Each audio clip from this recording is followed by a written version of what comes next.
Today is Tuesday, June 17th, 2025. You can help me out by subscribing, so please subscribe to my videos. That way too, hopefully you won't miss any notifications when I do post something new. There in Montana and Wyoming, Yellowstone National Park, people just don't realize that these animals they see, they're wild. They're not used to seeing people. They are not tame. And people need to respect the fact that they are going into these wild animals' habitat, their home. Recently, there was 2 incidents. One where a grizzly bear went running through a campground chasing an elk. And campers setting up their tent site within feet of bison. A lot of people believe that they can go camping and everything's going to be A-OK, that they'll be safe. If the poo hits the fan, they can go into the wilderness, not realizing the dangers from these animals. Montana has the largest grizzly bear population in the United States, with the exception of Alaska.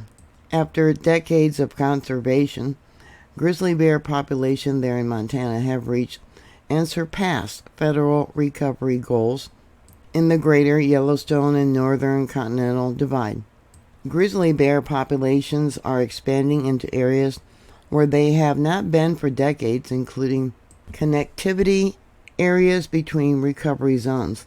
These areas include a greater percentage of working private land, like ranches and farms and homes, and places where the human population is expanding, creating a greater potential for conflicts. Grizzly bears are opportunists, changing their behavior to take advantage of new food sources. They are classified as carnivorous, and they'll eat insects, several flowering plants, roots, tubes of different types of plants, grasses, berries, small rodents, fish, etc. Bear biologist Wes Larson captured a video, he took it on his phone, of a moose charging a bear at the Soda Butte Campground inside Montana's Custer National Forest. It's not clear if the bear was chasing the moose for food or in a defensive manner, but as you'll see, it ran right down the road right through the campground. Luckily, he was inside his vehicle, and protected. Yellowstone National Park includes over 2,000 established campsites for visitors to pitch tents and, spend time with their family in nature. All of Yellowstone's campsites must be reserved in advance, with the exception of Mammoth Campground, which offers first come, first serve. Although Yellowstone campsites are somewhat developed, they are still habitat for the park's wildlife, and all the rules governing proper wildlife viewing still apply while in designated sites.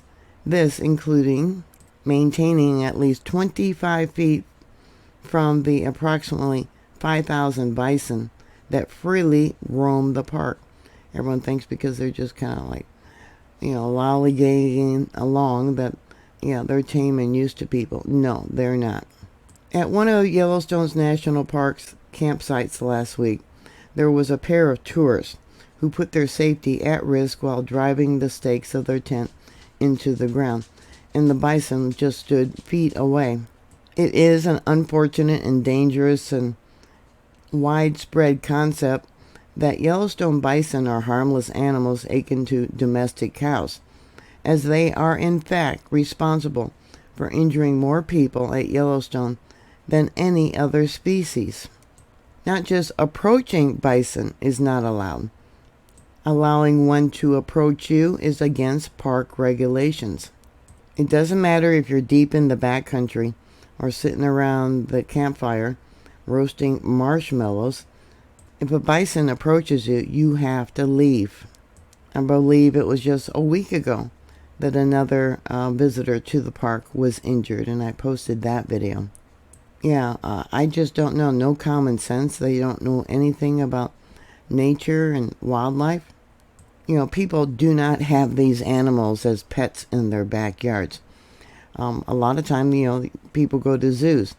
Well, when they're in the zoos, they're behind barriers for your safety.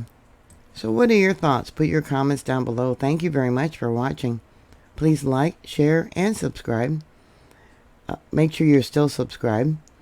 And I'll talk to you later. God bless you. Bye.